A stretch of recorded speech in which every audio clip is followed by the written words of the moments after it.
Hey everybody. Welcome back to Rewind Jennings Podcast with Matt and Allie. I'm Matt. And I'm Allie. And today we are continuing our, I think I called it the October Scarefest. Scarefest, I remember, yeah. With our third movie. It's our third movie of the month. And it is Ghostbusters. Yeah. Ghostbusters. The original, the OG from 1984. Yeah.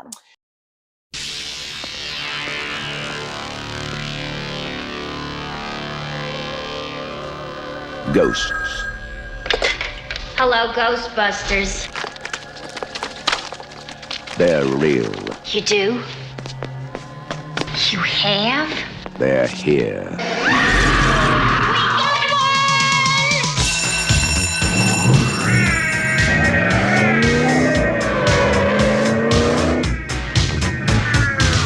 Ghostbusters. So yeah, we're so excited to be doing Ghostbusters. It is definitely one of my favorite movies. I didn't know you got a new from shirt. childhood. You got another shirt? What? No, this whole thing? You can't get a new shirt for every podcast. I didn't get one for the Lost Boys. And I'm definitely not getting one for next week's movie. Hocus Pocus? You just told them next week's movie is supposed to come at the end. We were gonna tell them. Yeah, I'm definitely not getting a shirt for that. Low-key, I could wear my costume. Hey, go for it. I was the Sanderson sisters 2 years ago. She was, her and her sister and her mother. It was it was actually 3 years ago. Yeah. Okay. Yeah, it was.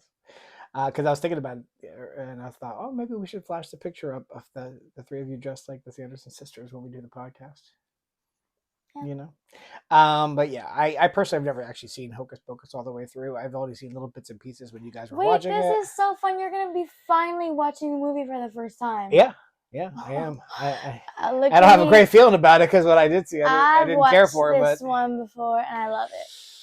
Well, anyway, back to our movie of the week, Ghostbusters. This is a movie I saw in theaters when I was 10. It came out in 1984. I turned 11 in December that year, but I was 10 when it came out that summer. Wow. And I can remember. And a lot of people are like, Ghostbusters, that's not a scary movie. Well, it is if you're 10 years old watching it in the theaters in 1984. Let me tell you, because I remember. Really? I mean, not the whole thing, but there's some scary parts. I'm pretty sure, I was 10 when I first watched this. No, you were not. Maybe you were. I don't know. But I remember sitting there. And when they, not the opening scene with the librarian sees the ghost, because you don't actually see the ghost there, but 5-10 minutes later, when the Ghostbusters, who aren't Ghostbusters yet, they're scientists, when they show up to the library to investigate it. Originally see the ghost, yeah. The ghost, first she's like, shh. And then when she approach her, and her, she turns into the monster ghost or whatever, and they all scream. I can remember sitting there in that theater, scared, and thinking to myself, what did I get into? What did I get myself into? Is this whole movie going to be this scary? Because that was really scary. And it wasn't. It wasn't. Not scary. It was the scariest part for me, actually. I think nothing else was as scary in that movie as that was. Although the scenes were, the possession scenes were definitely real creepy, and they were a little scary when I was 10 too.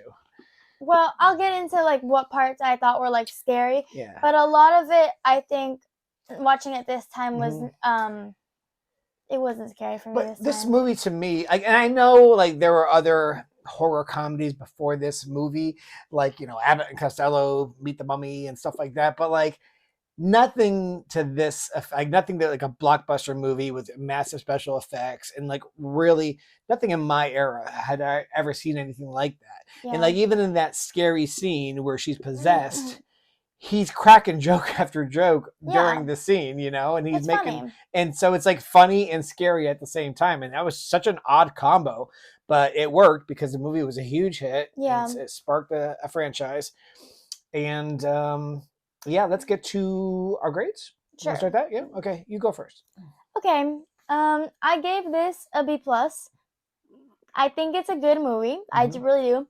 I just think it doesn't hold up great, especially the special effects or the scares.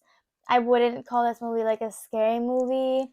The jokes are okay. I just had to I kind of had a problem with like the kind of comedic character because I don't know, he just gave me really bad vibes. I didn't like him. Talking But about Bill Murray's character, right? yeah. Peter Venkman. Yeah. No, I watching it now. I don't remember feeling this way when I was younger, but watching it today, he definitely was giving off some real creep vibes, you know. And he even calls himself a creep in the movie when he's like, after he's like hitting on her, she basically Yeah. says, "Get out of my apartment." You know, he's like, and then she threw me out. She calls me. She thought I was a this. She thought I was a creep. And then, you Right. know, and in my head, I'm going, yeah, you kind of you kind of are a Yeah. creep, you know. Like, But you it's know, still a good movie. I yeah. still think it's like fun. It's nostalgic. It's like it's good, you know. Yeah. Yeah. Yeah, and I give it an A-, real close. We're like, we're right there. We're right Right. there. You know, to me, it would be sacrilegious to give this thing anything outside of an A. So I'll give it an A- because it's a great movie. It's a classic. It's like so part of the cultural zeitgeist that that word I used on last week's podcast, and I mean I did use it correctly, but I just wasn't sure of it. I was Just like overuse it. I just Right, wasn't. guys? I'm like, am I saying it right? You know, I know what it means, but I just couldn't know if I was saying it correctly or not. So it is part of the cultural zeitgeist, and yeah, I mean, for me, I guess you know, it's just a great movie. It's an A-, and I guess if you were rating this numerically, like through 1 through 10, you'd probably give it like maybe a 6, 7.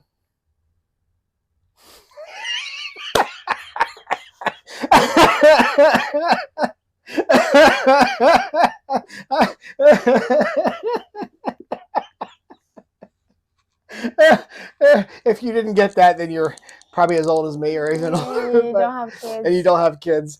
Oh, sorry. That's like some new thing they all say. And now I'm gonna complete. It's not new anymore. Well, I know because you got 50-year-old. Yeah, start using it when it's like dying down. That's just it. When guys like me start using it, it's no longer funny or cool. So, I'm trying to kill this thing. So, I thought I'd throw it in there. So bad. Oh my goodness.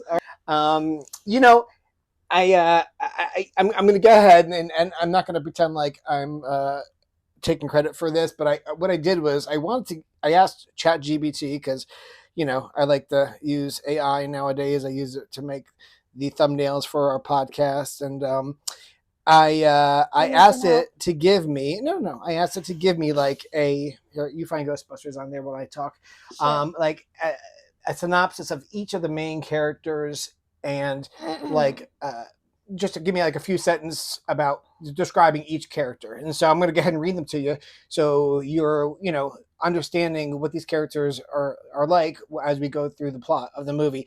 Peter Venkman, played by Bill Murray, is the wisecracking cynic. He's sarcastic, he's flirty, and often more interested in personal gain than science.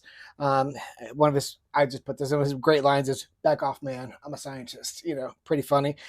He's also charismatic and becomes the group's smooth-talking frontman. Ray Stantz, played by the great Dan Aykroyd, is the heart of the team, and I would fully agree with that. I love Ray. That was one of my notes. I think he's so good. Yeah, he's so sweet. He's enthusiastic. I love how passionate he is. This is really his project, his love, and I love that. It makes it so fun to watch him. And has a childlike wonder for the paranormal. He's endlessly optimistic, deeply devoted to his work, and sometimes naive. He's my MVP. Yeah, me too. I said that during the 100%. movie. I never realized how intricate Dan Aykroyd was to this movie. Not just because the whole idea is his. It is his. It's he his brought movie. it. Yeah, he came up with the idea of Ghostbusters. He co-wrote the movie with Harold Ramis, and he's just wonderful in it. But he is my MVP, even just in the movie.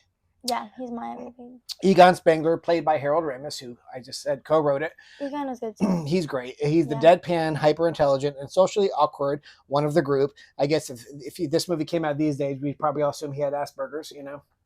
He's like on the spectrum, you know, for sure. I think his character was so... He's driven by research and discovery, and he's serious, logical, and often the straight man to Venkman's jokes. Fourth Ghostbuster that comes into the movie about halfway through is Winston Zeddemore, played by the excellent...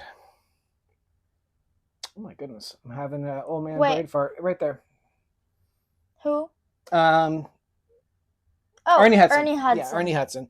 I've seen him in a bunch of stuff. Yeah, I just no, like, he's. couldn't tell But this was what. like he was a nobody when he made this movie. Like nobody knew who he was. And this movie put him on the map in a big way. Yeah.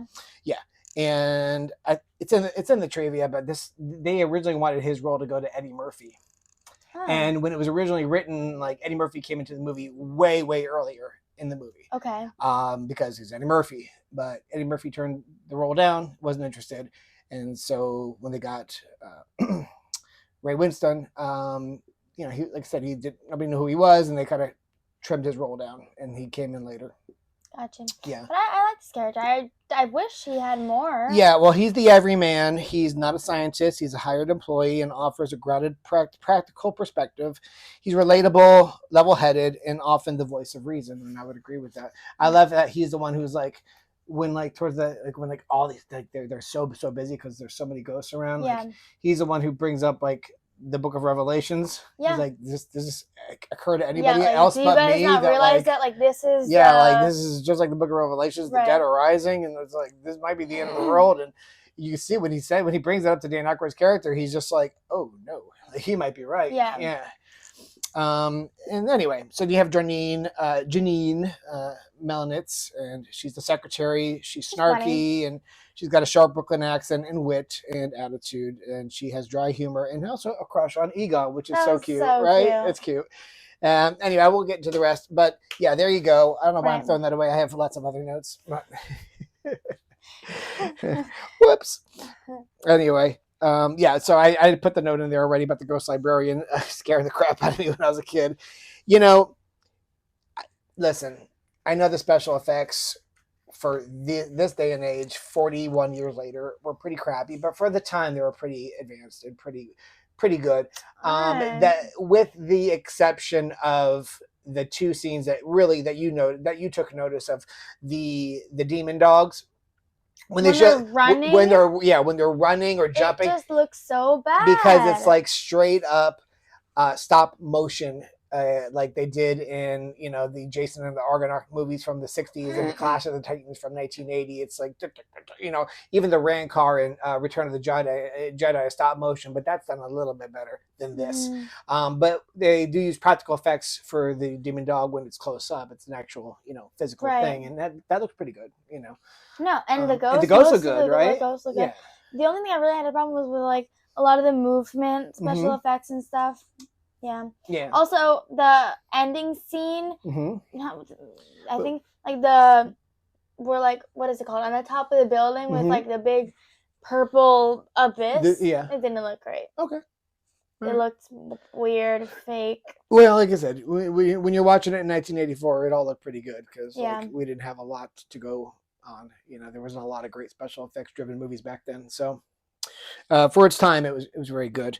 You want to go over the synopsis of the movie? Yeah. All right. Cool. Oh, casting call. Yeah, I thought I didn't know if that was your casting call. I was like, No, it wasn't my casting call, and we will try to keep casting call briefer than it's been in the past. I know it takes up a lot of time, and yeah. I'm going to basically I'm not going to list movies that nobody's ever heard of. I'm just going to get to the big ones, and Right. this way we'll go a little quicker. Cool. All right. So casting call. So, of course, we're going to start with the great Bill Murray, who is a comedic genius, and they really wanted him for this movie so bad. So bad enough, in fact, they agreed to let him do a drama that he wanted to do, like a war movie of some sort, and that they really didn't want to make. But because they wanted him for this so bad, they're like, fine, you can do that movie if you agree to do Ghostbusters. Okay. So his before Ghostbusters, his big movies that he just trying to make him, it was SNL. He replaced Chevy Chase on SNL during the second season when Chase left, and there's a lot of animosity between the two guys as well. They actually got into a fist fight backstage one time when Chevy came back to host. Really? Oh yeah. And they actually have a scene together in Caddyshack, but they weren't friends. But yeah, he was in Meatballs. He was in Where the Buffalo Roam, where he played Hunter S. Thompson, who was later played by Johnny Depp a couple times.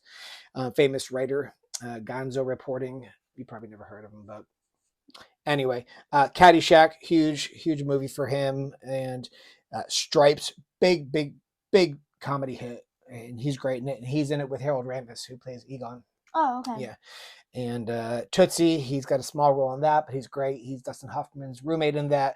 And then, of course, Ghostbusters. And at this point, he's already a star when he makes Ghostbusters. The Razor's Edge is the movie that he wanted to make, and it wanted to be a box office bomb.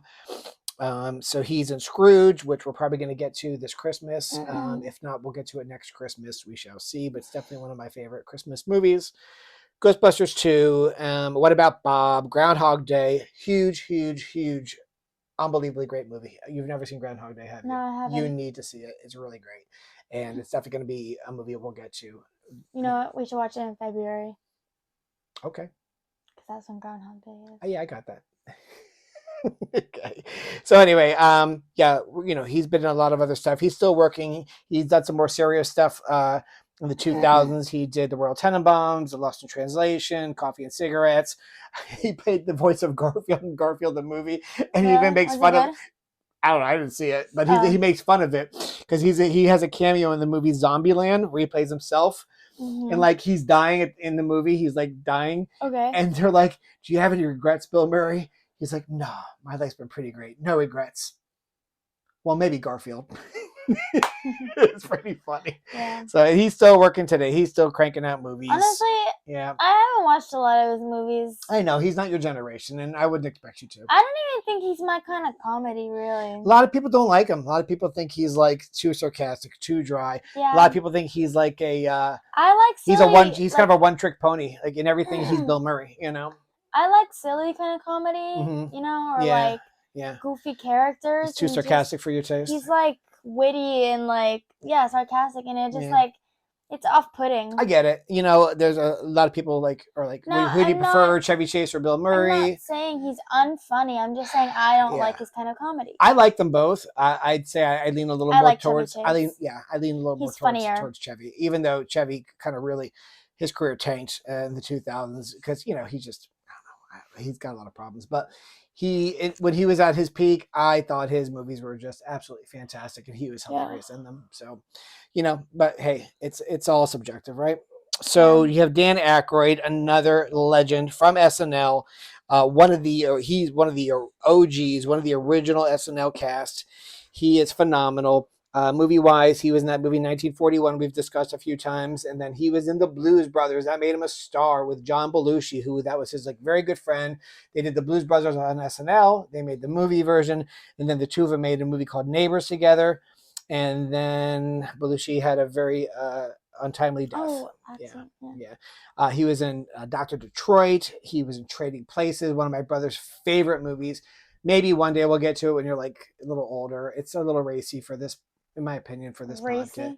Yeah, gratuitous nudity and a lot of profanity. And I mean, it is a funny movie for sure, but well, maybe one day we'll get to it. But Ghostbusters, of course, he has a great cameo in Indiana Jones and the Temple of Doom that we discussed when we did that movie. Spies Like Us, he made with Chevy Chase. So funny, goofy, silly, dumb, funny. Never Funny seen movie. it. Doctor. Sorry. It's an I inside joke. I know. Inside joke. Yeah. The Great Outdoors. I love that movie. A lot of fun. And My Stepmother's an Alien. I'm not going to keep going, but he's still working today. He's still doing movies. He's done some dramas as well, like My Girl and My Girl 2. And I love My Girl. Yeah, he's the dad. Oh, okay, awesome. He's like the antagonist in Tommy Boy. He's great. Oh, he's also the antagonist in Gross Point Blank, a great John Cusack movie. Very funny movie. And he plays the antagonist in that. So he is... Wait, is that the one we watched with Keanu Reeves? It is not. Gross Point Blank? No. I don't know what you're thinking of. The surfing one. No, that's Point Break. Oh. Yeah. Yeah. That one's... We're definitely... I already made the thumbnail for Point Break. We're definitely going to do that next year. Yeah, for sure. And then we have Sigourney Weaver. She was a pretty big star already because she had... a big hit movie called Alien and Aliens at this point. I think Aliens had come out at this point. So, yeah. So let me see. She probably has her own. She probably does indeed. So we're going to have to. I've heard of her before. Yeah. She's very pretty. She is very pretty indeed. You have to look for her. Yeah, no, it's right there. But it's her name's coming up, but I don't see her filmography. Yeah. Interesting. List of performances? Where? Okay, there you go. I guess she does a lot of stage as well. That makes So sense. yeah.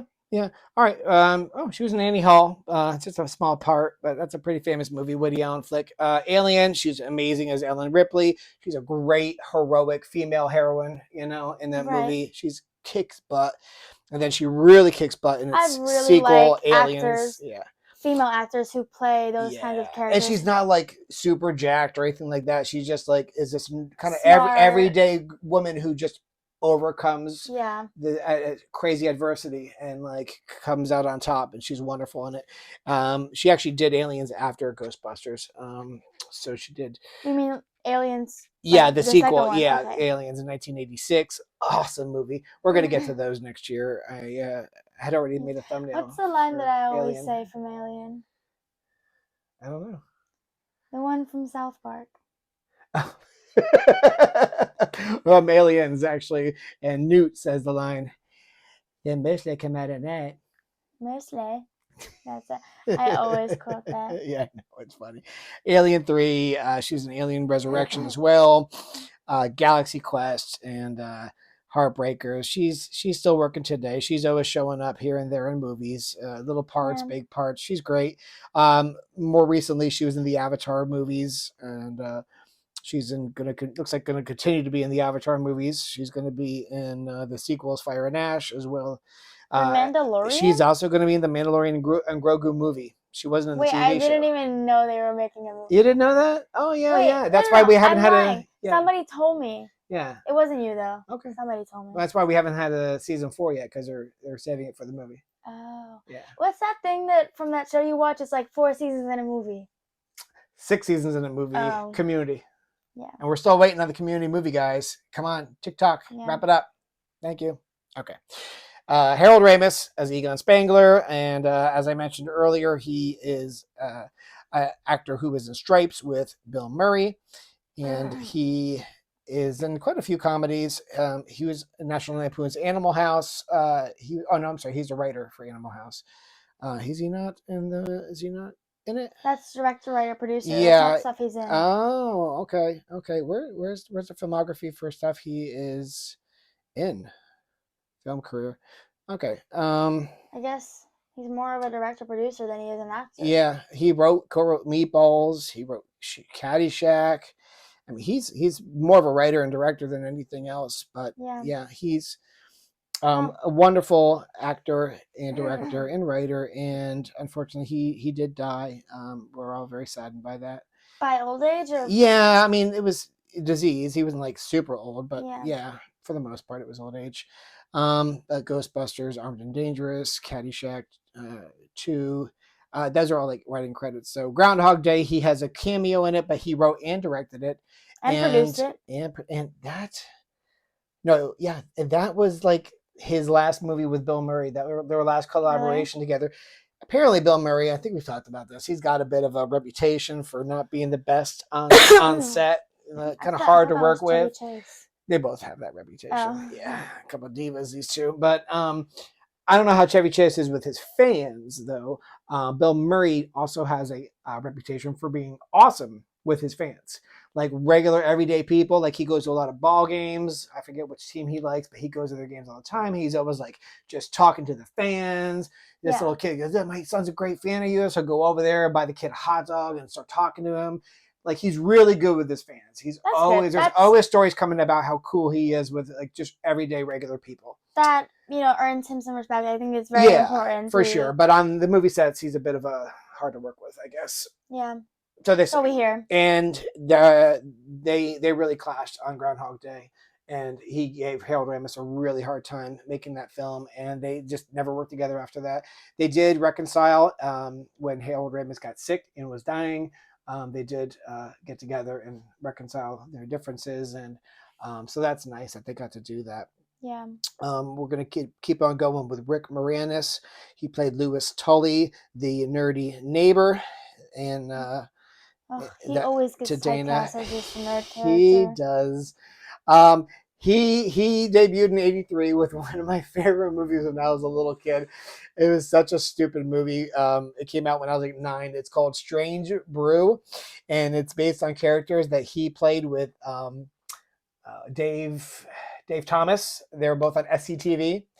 And Mhm. they're like the McKenzie brothers, and they're like they're Canadian and they love to drink beer, and the movie's about beer. It's just dumb, and it's a totally stupid movie Yeah. that is like a cult classic. And then he does Streets of Fire, Ghostbusters, Brewster's Millions, Head Office, Club Paradise, Little Shop of Horrors. He's the main guy. He's Seymour. really good in He's that. excellent in that. He's so good in Little Shop of Horrors. He was made for that.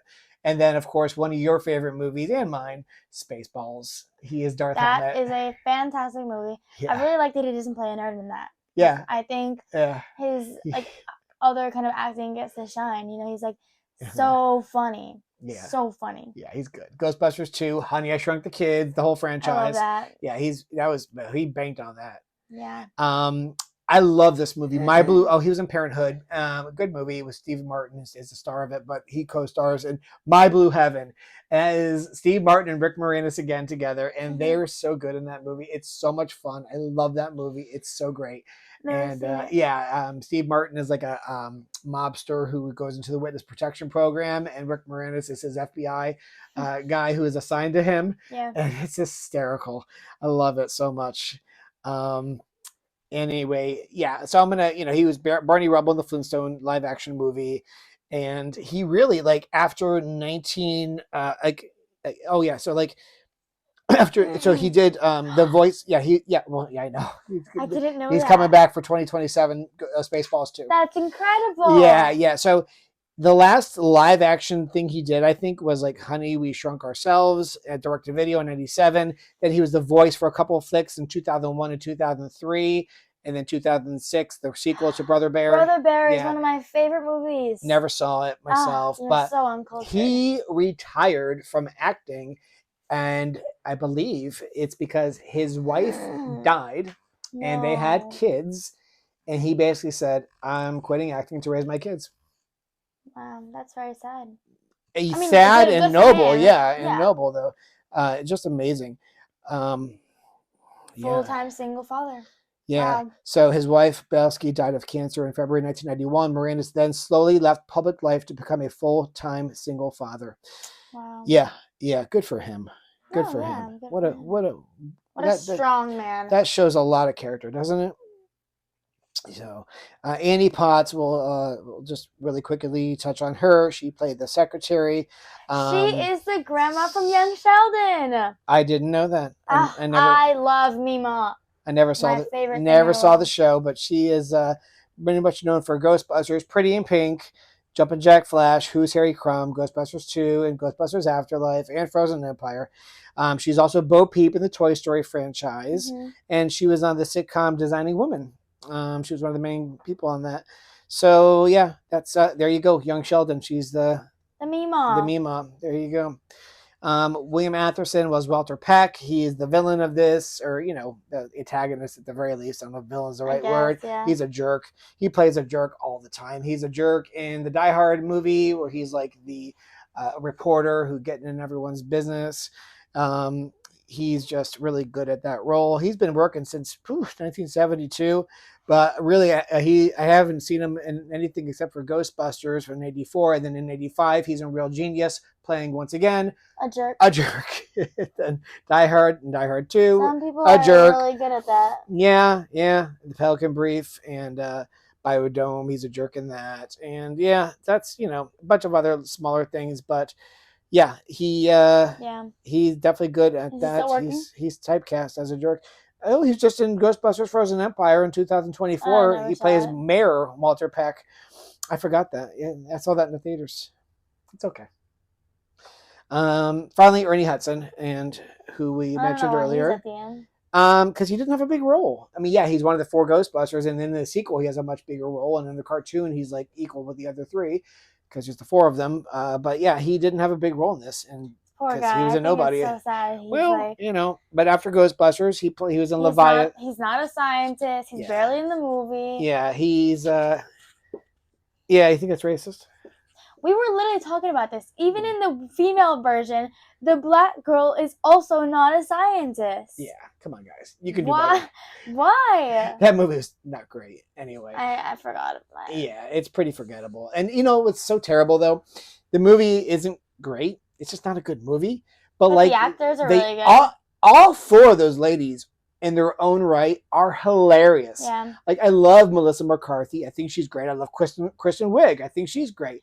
And the other two are both from SNL, as is Kristen Wiig.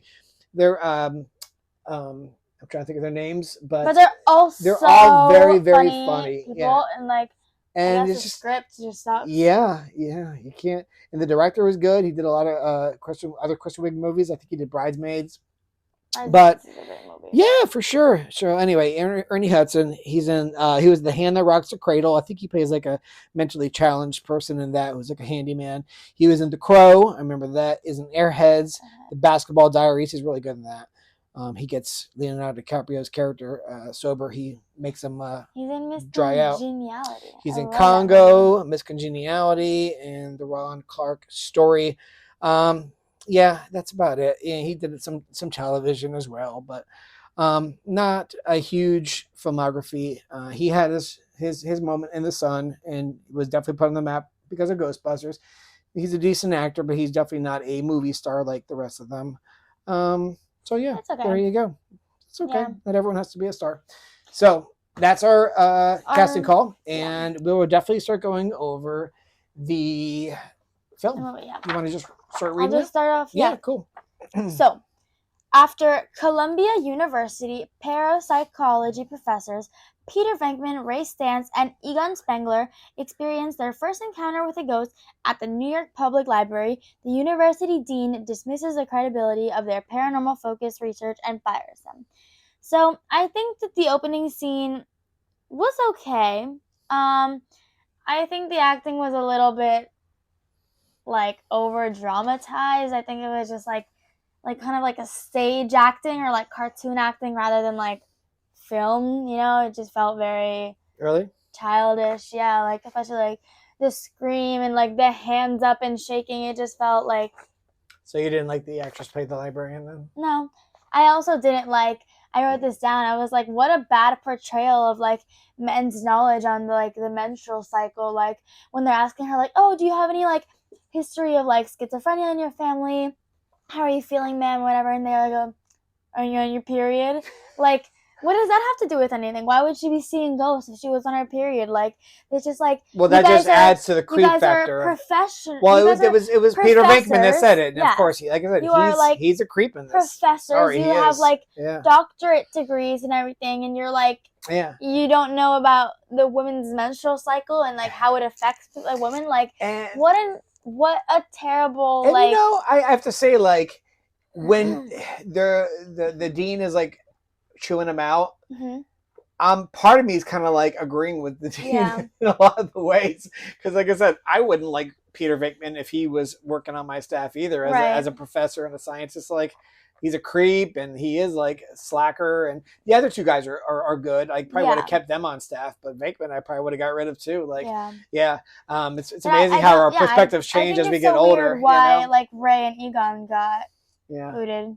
Yeah, so it's not just me though. Because I like, you know, they make that joke. You know, if you're young and conservative, you got no heart, and if you're old and liberal, you got no brain. You know, which is very, it's not like across the board, and it's very generalized, but basically meaning like when you're younger, you're much more open minded about that stuff, and you think it's funny and like, oh, that guy's such a jerk. But like when I was younger, I thought, oh, what a jerk this dean is, and like, oh, why is he giving Peter Venkman such a hard time? He's a funny guy. Yeah. But as an older man watching it in my 50s, I'm like, no, the dean's kind of right. Like, I wouldn't want to hire this guy either. No, well, I mean, I don't know. I'm young.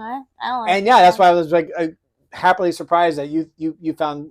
You kind of felt the same way, So, I didn't like him. Yeah, but I was happily surprised with how the CGI ghosts were. I think that was very good, and I think it still held up today. It didn't look like 1984 or whatever. I think if I saw that in a movie made today, I wouldn't be like, this looks off. No, look good. Yeah. So Do you have anything you want to say? No, I just, a few lines that I wrote down because I thought they were so funny. When they're going, he says, "Get her, Ray." Oh, for like when he's talking when when they he's see talking the to the ghost, ghost, yeah. it's like, "Get her, Ray." Yeah, It's great. poor Ray. Oh my god! And then also, I love Egon. She's like, "Do you have any hobbies or interests?" He's like, "I collect spores, molds, and fungus." It's just great. I love it. Yeah. And I love the line that, and this is such a good line when he's like when you get to the part, I'll say this part. Yeah, okay.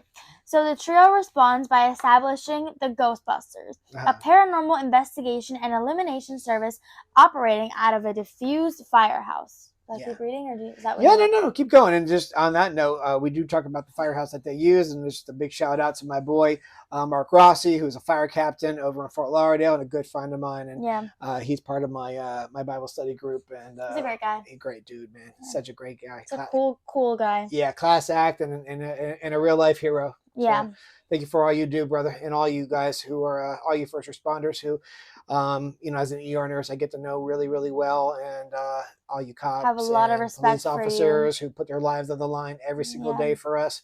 You guys are the real heroes, baby. Yeah. Anyway, so they develop high-tech nuclear-powered equipment to capture and contain ghosts, although business is initially slow. Mm-hmm. Until following a paranormal encounter in her apartment, cellist Dana Barrett visits the Ghostbusters. She recounts witnessing a demonic dog-like creature in her refrigerator utter a single word, Zool. Ray and Egon research Zool and details of Dana's building, while Peter inspects her apartment and unsuccessfully attempts to seduce her. Yeah, so I love the line when he's in the apartment. She goes, "You don't act like a scientist." He's like, "Yeah, they're sometimes they're kind of stiff." She goes, "You're more like a game show host." Yeah. That's awesome. Great line. Yeah. Great line. I love how they make her very, not just independent, but very like sure of herself and just doesn't take guff from But it made me mad. Like, why did they actually end up together? Why does she fall for it? Why does she like this guy? Yeah. I guess he's not even like when she actually decided to go on a date with him. Mm-hmm. Like, I didn't even think he was like charming or funny. Like, he's just like annoying me. Yeah, I kind of agree. Yeah, and like I said, I do like Bill Murray and other stuff, and I like him in this well enough. But yeah, they take it to I think just too far. A little too far with the flirtiness that kind of borderlines creepy. Yeah. So, go ahead. The Ghostbusters are hired to remove a gluttonous ghost from the Sedgwick Hotel. Having failed to properly test their equipment, Egon warns the group that crossing the energy streams of their proton pack weapons could cause a catastrophic explosion. It slimed me. What? Oh. I wrote down, when they're walking into the hotel, they're like, all right, so like what floor are we going to? And he's like, the 12th floor, sir. No, he doesn't say the 12th. He says like something higher. No, I'm pretty sure it was the 12th. No, he doesn't. Oh, yeah, maybe he does. But yeah, you said this is very smart. Why wouldn't they make it the 13th floor? Or say the 14th floor, because a lot of hotels don't have a 13th floor because like haunted. Yeah. But like that is like the 13th floor is haunted. Like, why wouldn't the ghost be on the 13th floor? What a missed opportunity. Like, it was right there. Yeah. Good point. So they capture the ghost and first I was gonna say, how'd you like Slimer? I really liked Slimer. He was a really lot of people really like Slimer. He became like a he was a fun ghost. I was like, how does the food not go through him? It did. It was like going right through him. No, it wasn't. Not all of it. Yeah. No, if you see him like eating, it's not going through him. Yeah, they show him like drinking, like pouring, thinking you can see the fluid just going right through him. You sure? Yeah. Okay.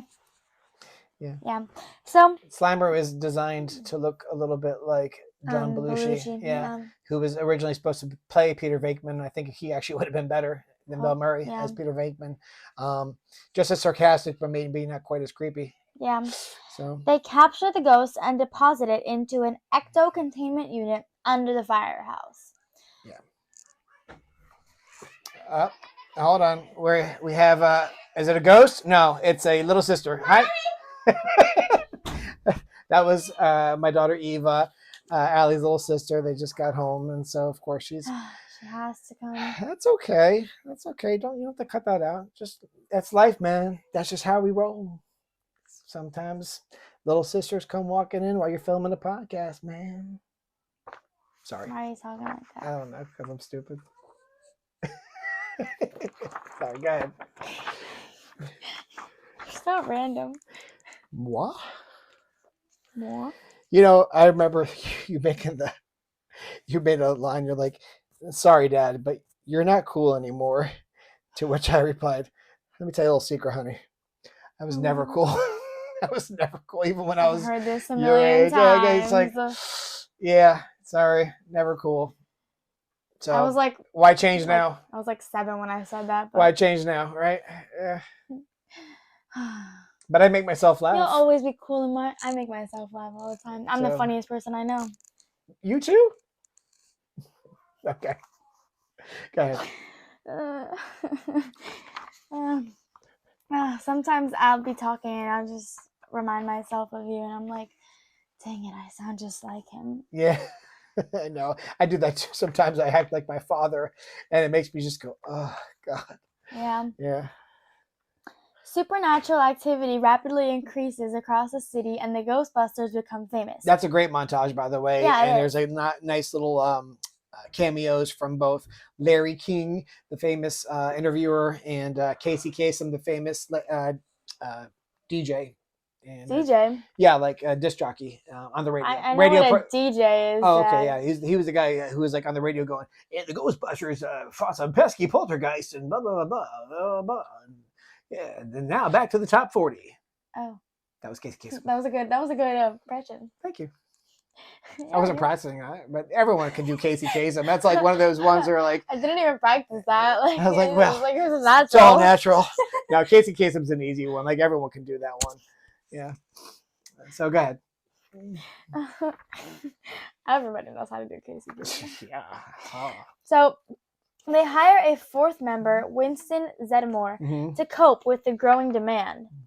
Suspicious of the Ghostbusters, Environmental Protection Agency, or the EPA, inspector Walter Peck asks to evaluate their equipment, but Peter rebuffs him, which it makes me so like. Yeah, do you think maybe mad. Peter had just been a little nicer in the beginning and been like, yeah, sure, come on down, let me give you a tour. None of that would have happened. Right. Just how about just showing some kindness to this guy, right? He's got a job to do. So even if he's coming off a little like, bossy or rude or jerky, like. How about just man, like sure, you can check it out. Like, how about just being the bigger man and just kind of showing them some giving them some grace and just being being cooperative. If it was Ray, none of it would have happened.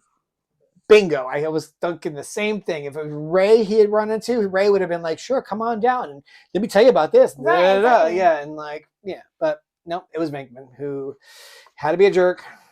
And I wanted to say so. When they were talking about Zool and Gozer, and they were like talking about like the Hittites and the Mesopotamians and the Sumerians used to worship, I was like, oh my gosh, I know who are those are all like real ancient civilizations, the Hittites are in the Bible, and ancient Mesopotamia and Sumeria, like that's in all the history books, and I'm like, I know.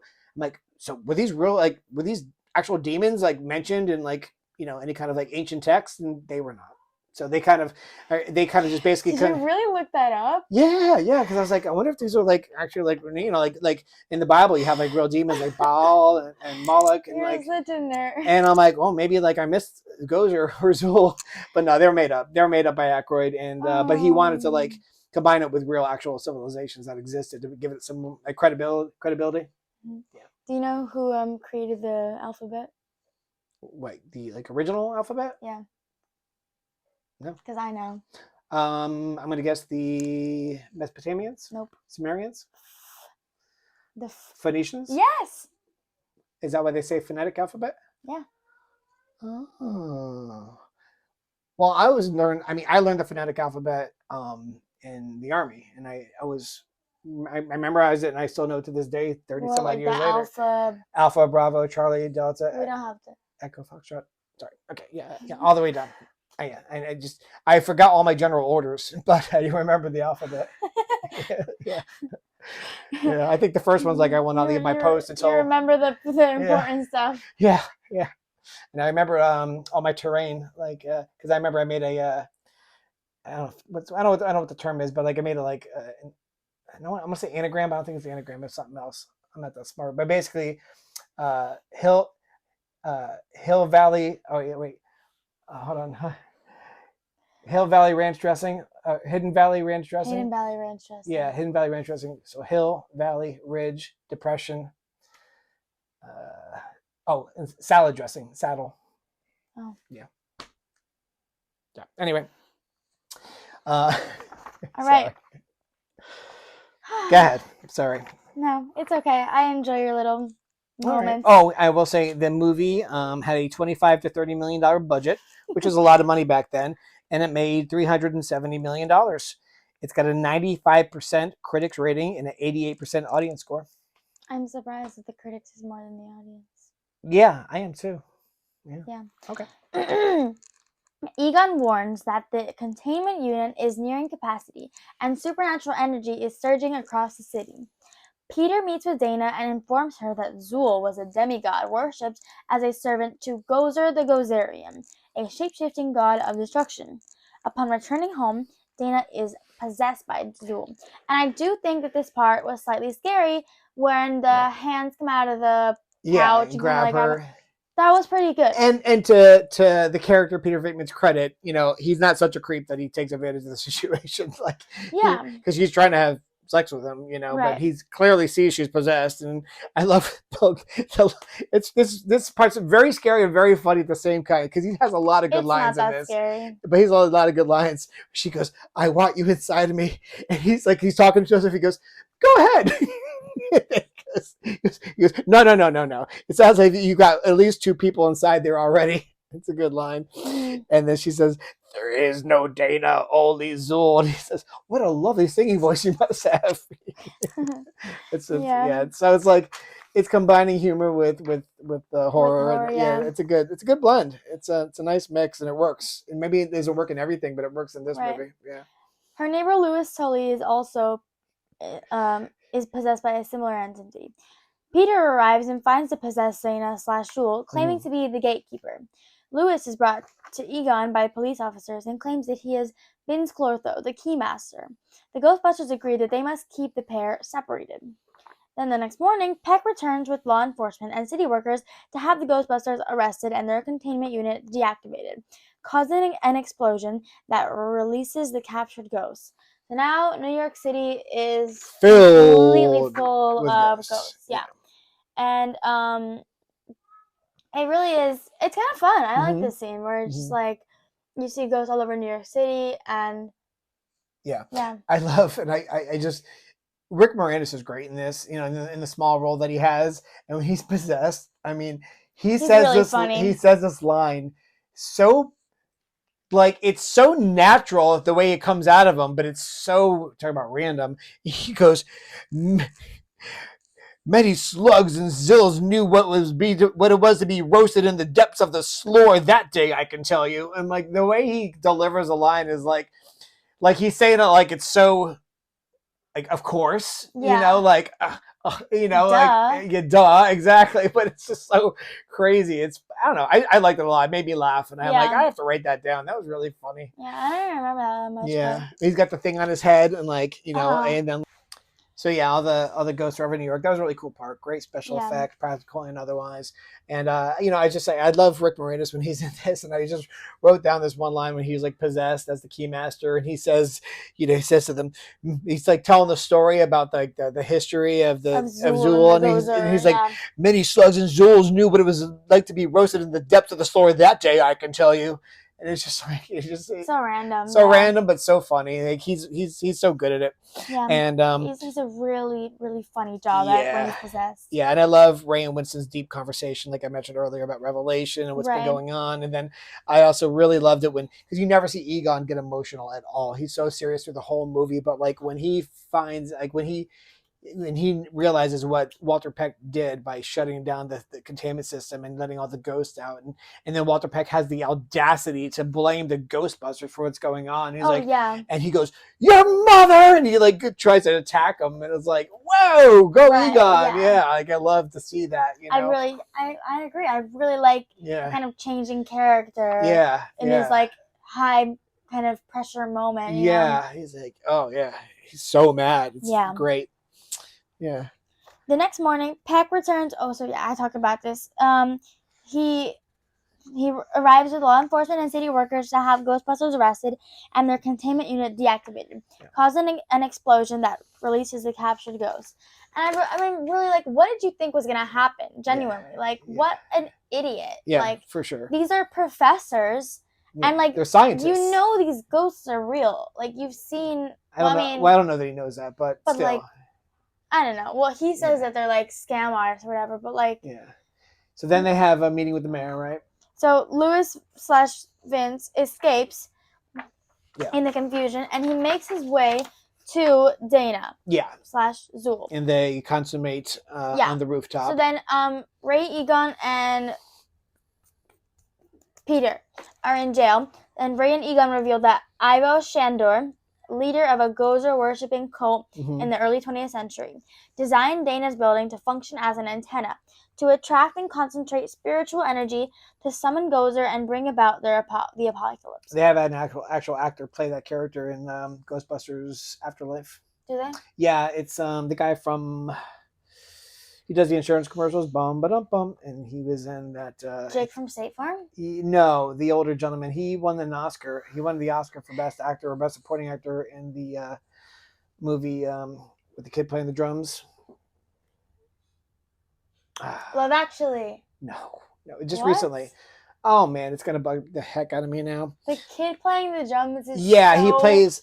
It's a kid who's like playing the drums, and he's like the kid's teacher, and he's like borderline abusive, and he. What are you talking about? You don't know what I'm talking about? No. Anyway, you can move on. Go ahead. Yeah. Well, can you find it now? Because I'm curious. All right. So I have no idea what you're talking about. I can't remember the name of the movie now. You know what? Well, just search the actor. No, I know what I'm going to search. Here it is. Okay, Whiplash is the name of the movie. And then the actor, let's see, he is...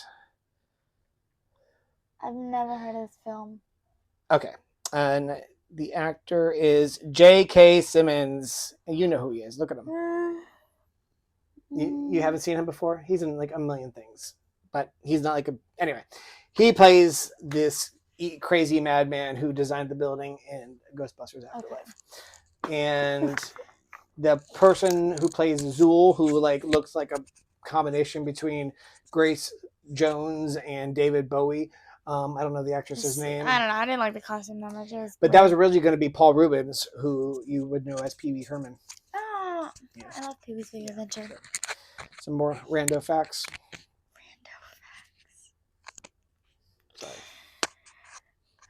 We already established that wasn't cool. You know, I never realized when I was a kid, like that the keymaster and the gatekeeper, when they go to the top of the building, like I didn't never realize that they consummated the, they what? Consummated. They did the dirty. Oh, can you like speak English? Like what is consummated? Trying to be clean. But yeah, like they actually do like, what they're trying to do the whole time, The film does not show that. It doesn't, but it certainly implies it because they show them walking hand in hand up the stairs to the rooftop. And then the next scene, they're both laying on that big like platform and they're like, oh, like they just finished doing what they were trying to do the whole time, looking for each other, Really? Gatekeeper, keymaster, key goes into the hole. Hello. Could it not like, I guess you didn't get it either because you're a child, but in many ways. And I didn't get it as a child either, but like I got it as an adult. I'm like, oh, they just consummated. Well, I knew they were like supposed to. I got like the whole like key and gate. Oh, okay, so you did get that. Yeah, I just didn't realize they were implying they had already. Yeah, for sure, yeah. And that's why they were able to open the gates, and they turned back into dogs. Like that's what they had to do. Exactly. Gotcha. Yeah. Okay. The Ghostbusters travel to a hidden temple located. Well, first they talk to the mayor. Where is this? Oh, they convince the mayor. I loved this part. Yeah. Because it was just like a big like slap in the face to Walter Peck, and I was Totally. just like, yes. And I love when like I think he's a Catholic. I think he's supposed to be like a bishop Priest? or a cardinal. Oh. Maybe he's a cardinal. But yeah, he's still a Higher priest. He's up. still a priest. He's like a higher up priest. But he Yeah. comes in and he's like, Lenny. And he's like, well, the church can't officially take a stance on this. But I think it's a sign from God. And then when the Ghostbusters are talking to the mayor, basically convincing him like, hey, this is what's going on. This is the demon. This is the this is the this. And we need to stop this. Right. And the mayor looks to the cardinal and the cardinal goes, like, yeah. Like, yeah, you should listen to them. You should listen to them. Yeah.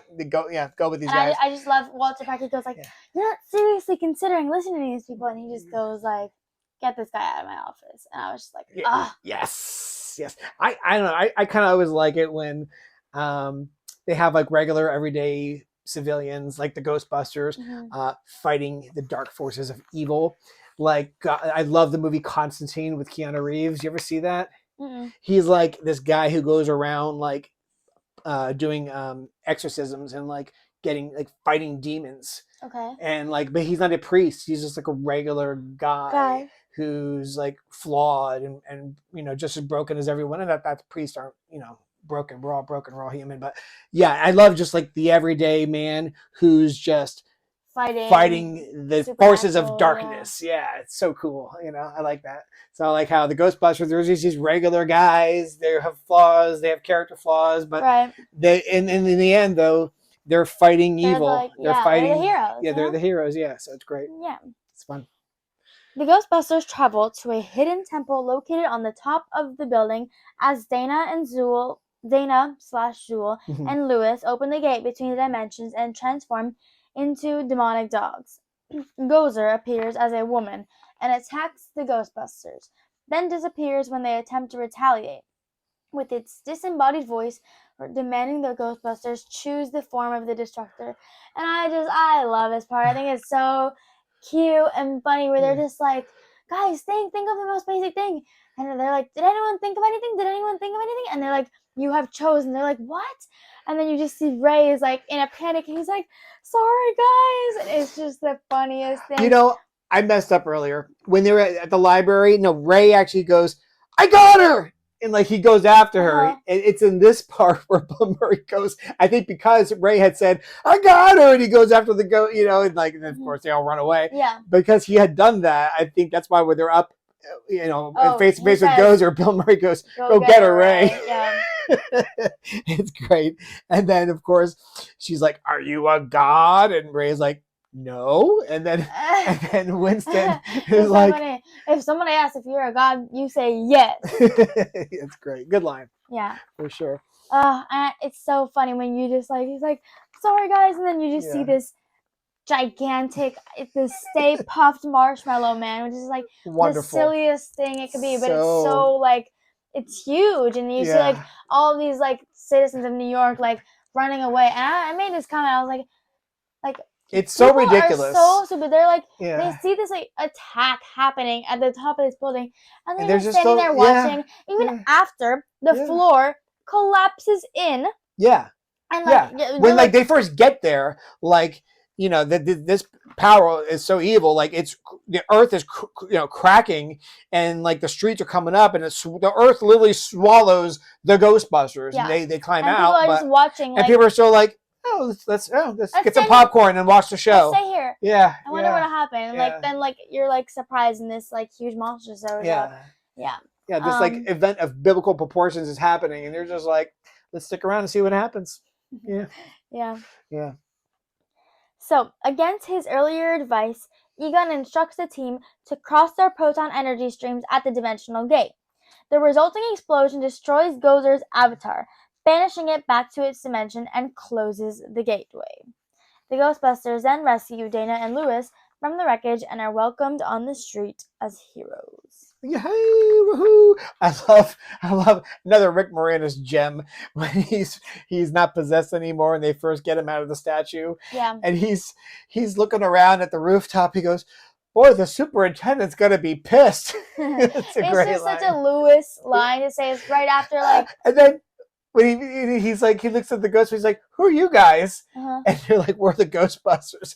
The first thing he says is, "You remember? No. Who does your taxes?" Yes, because he's an accountant. Yeah, it's That's awesome. So funny. Very funny. Rick Moranis is great in this. Yeah. He's very underrated, I think. So yeah, we want to get to the fun facts. Go. We don't have a lot today because I knew it was going to run a little long because I knew I was going to be a real chatterbox about this movie. So just a few pages. Okay. Yeah, you can start. Okay. Almost none of the scenes were filmed as scripted. Most had at least one ad lib. Most of Bill Murray's lines are ad libs, and that makes sense. That checks. In the middle of the film's initial release, to keep interest going, Ivan Reitman, the director, ran a trailer that was basically the commercial the Ghostbusters used in the movie, but the 555 number was replaced with a 1-800 number, a real one, allowing people to actually call in. Callers got a recorded message from Bill Murray and Dan Aykroyd saying something to the effect of, "Hi, we're out catching ghosts right now." They got like 1,000 calls per hour, 24 hours a day for several weeks. Yeah. That's super cool. Yeah, for sure.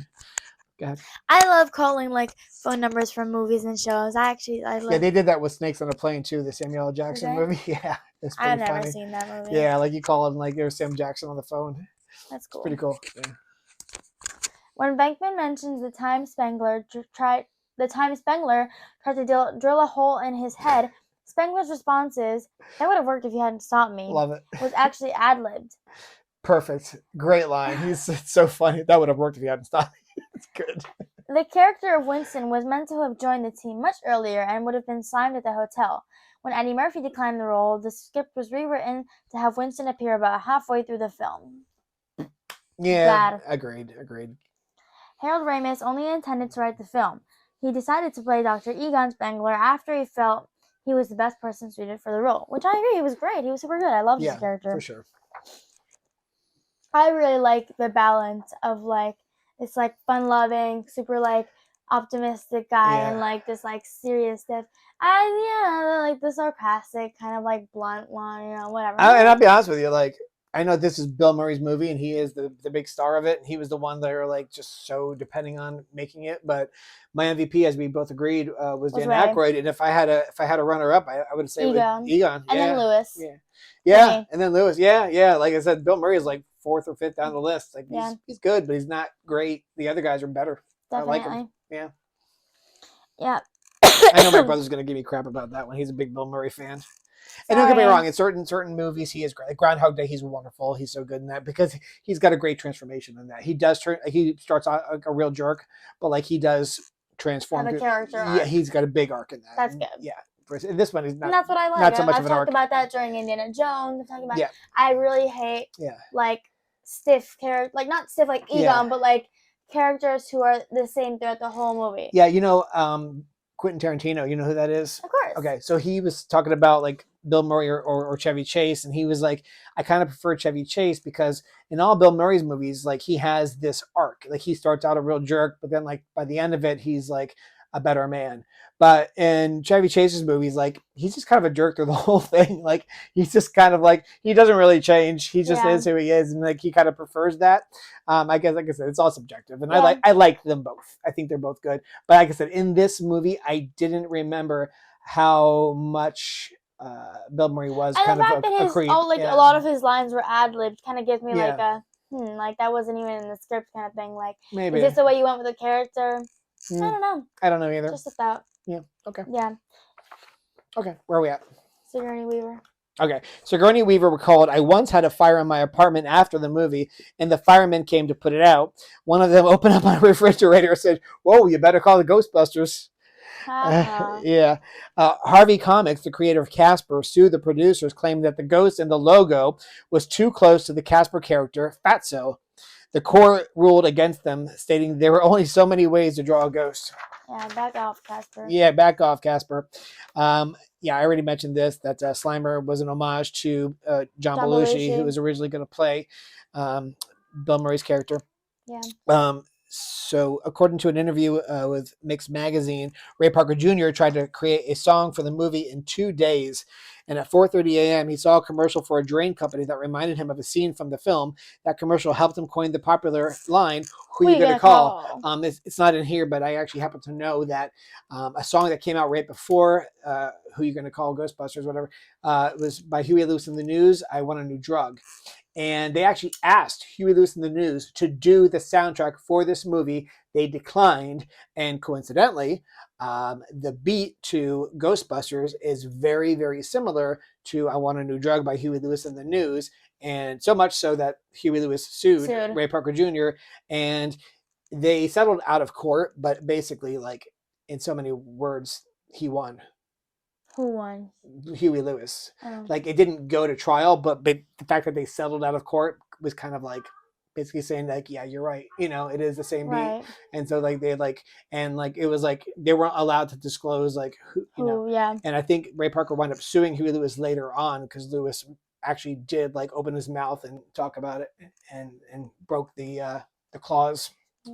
So anyway, but you always have these phrases that I've never heard of in my life. What, clause? Broke the clause? What does this mean? It's a legal phrase. Oh, CLAUS. Yeah. CLAUSE. Yeah. I thought you meant like. Trust me, I'm not that smart. No, I just like sometimes you have these phrases or these words that you use, and I'm like, is this like a Gen X phrase that I don't know of? Or no, that's an actual term. The terror dogs that come to life were actually statue designs on an old church in Philadelphia. This was the highest grossing comedy of all time until Home Alone. I love Home Alone. It's going to be one of our Christmas we're movies. Absolutely doing that. Yeah, for Christmas. You bet.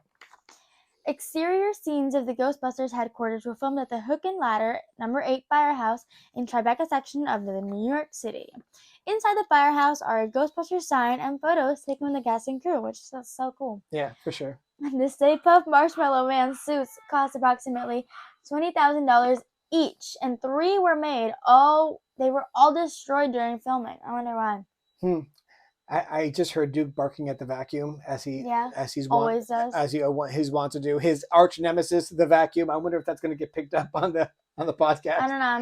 Maybe they'll hear it. But the mics are pretty good at blocking out. Oh, okay. Background noise. It's so funny whenever he does that, though. Yeah. Like he's like 8 years old now. I mean, like, has he not caught on that?